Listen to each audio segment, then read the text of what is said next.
A very warm welcome to all our listeners around the world. You're welcome to the Tony Tukumbo Fernandez Show, promoting the true life and success stories of African and Caribbean achievers around the world. So if there's a product or initiative you'd like to promote, feel free to give us a call. The number is 0788 280 9005 or visit our website at www.myfernandez.com. We've got some amazing guests lined up this year on the show. Also, take a few seconds to subscribe to our YouTube channel. This week, we're moving all the way to New York in the States to speak to a gospel icon who's also a singer, songwriter, and minister.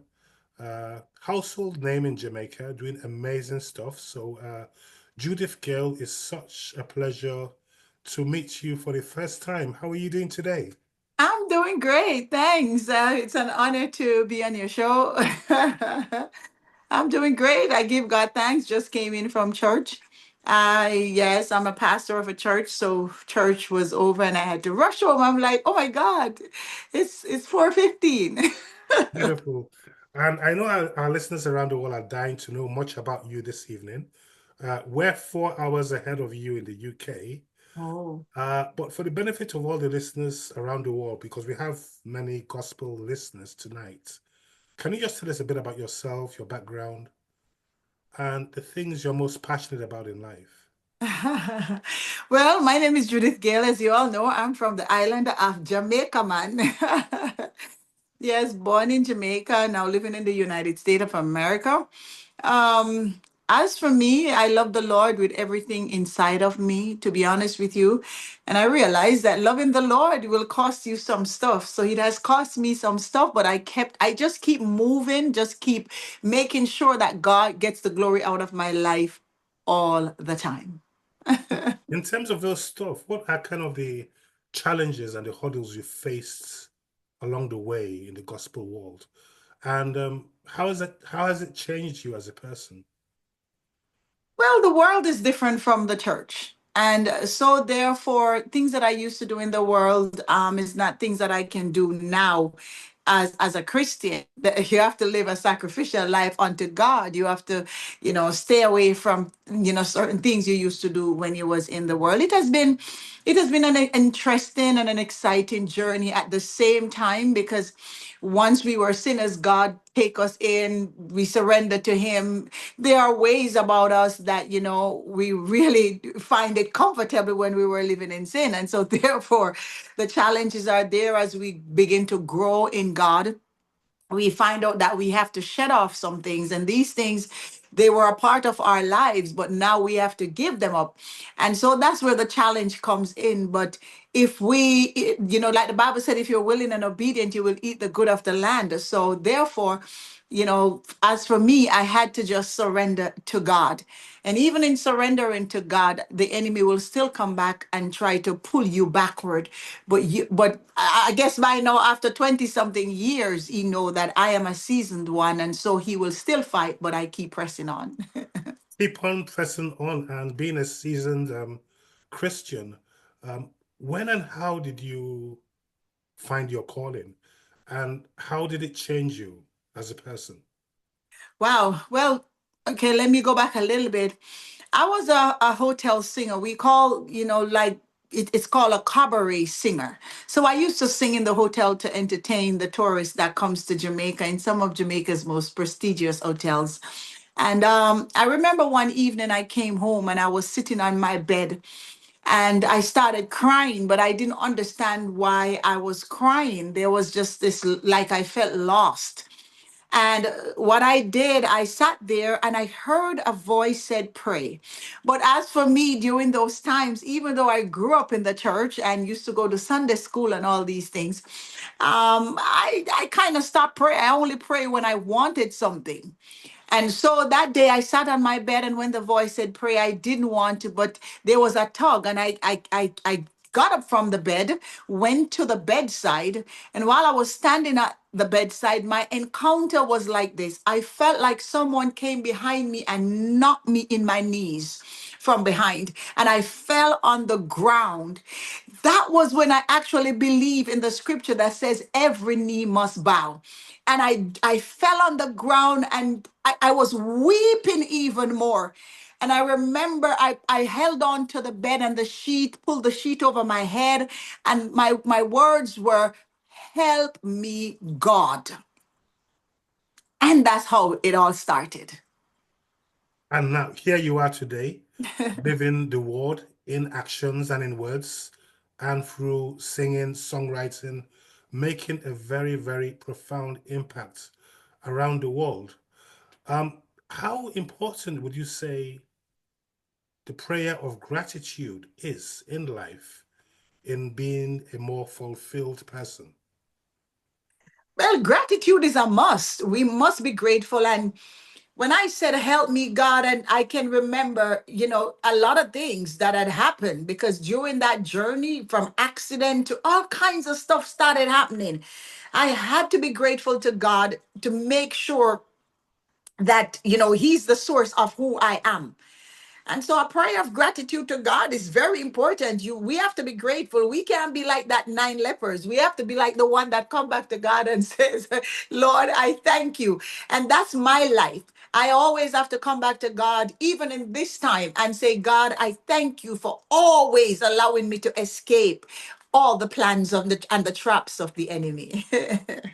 Now you're a household role model and icon in the gospel industry in Jamaica and also other parts of the world.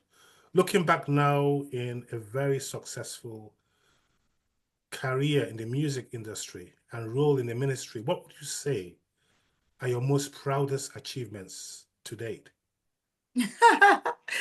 Oh, Lord of mercy, is the strength that I gain in God, is the experience that I had to go through and how God would have allowed me to navigate through them. For me, that's it. I am grateful for the awards. I've received a lot of awards, but it's the all interesting part of life for me is how you can go through something, but because God is with you, because his hand is upon you, because he has a purpose and a plan for your life, how he allow you to escape. I am telling you, truly, God does not allow you not to experience his goodness by sometimes literally like God just come and just pull you out of things. And you're saying, "How did that happen?" But it is because of the love and what he has for you. Truly, if God has his hand on you, no one can stop you. Today in church, to be honest with you, I preach a sermon this today in church. Who has the final say? And the story was about Isaac and those 3 wells he dug. And at the end of the day, he left Esek and gave to the Philistine. He left Sitna and he gave it to the Philistine. You see, as people of God, we don't need actually to be, quarreling over the things or questioning some things that happen to us. If you know you're living for God, you just need to stand still because your Rehoboth is coming. Come on, your Rehoboth is coming. I feel like I was in church. I'm in church. Your Rehoboth is coming. And so that is where you will find your peace. That is where you will find your joy. And that is where the enemy will have to come back to you and make peace with you because they're going to say, "Truly, we saw that God was with you." When we listen to albums like Jesus is Alive, Broken to be Blessed, it's so raw and so refreshing. And, it really touches me when I listen to this music. Mm. What does music mean to you as a person? Music is life. Music is life. Worship music brings you to that place in God that you could be feeling down and all of a sudden you heard a song. Like this morning before I went to church, I heard this song and it was just lifting me higher. Thank you for showing me mercy. I'm amazed of how you show me mercy. That was the song. It was Moses Bliss that was singing that song. A young man that I would love to meet sometime in life. But he was singing that song this morning and it started lifting me. So music plays such an integral part in our life because it was the harp that David played that would keep those demonic spirit in Saul away. And so music is so important. And I can't wait to get to heaven to sing holy, holy, holy and sing those songs of Zion. I'm telling you, music means a lot to me. Because if you listen to my songs, if you listen to my music, most of them that I write, they are from the experience that I've gone through and how amazing God is to, to have brought me out. And it's so lovely to meet you today. 6 months from now, what plans do you have in terms of your tours this year for the next 6 months, 12 months from now? That I audience. have a lot of I have a lot of things in store. Sometimes I don't like to talk about things, but I have a lot of things coming up. There's a gala that I host every year. It's coming up at my church. We have the church anniversary coming up for 3 years since I've been a pastor, because I've been a pastor now for just 3 years. And some songs that I'm going to be putting out, and some, little short series of, because I like the acting, and some little short series. And I would really love to go to, school to write films, because I have had so much experience that I would love to put them on, on screen. So on a very final note, Judith, what message you have for gospel artists around the world today? And secondly, also, it's Sunday.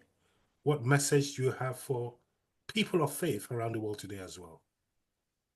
Let me answer the one of people of faith around the world today first. This morning I said to somebody, I said, don't let the Bible fulfill on you. I was having a little meeting, today with my leaders, and I said, don't let the Bible fulfill on you guys. Do what you ought to do to build the kingdom of God. The Bible says in the last days, people will be falling away. So you will find out that people become discouraged and they don't want to go to church, and they want to invite people to church, and us as the leaders, we will feel the same.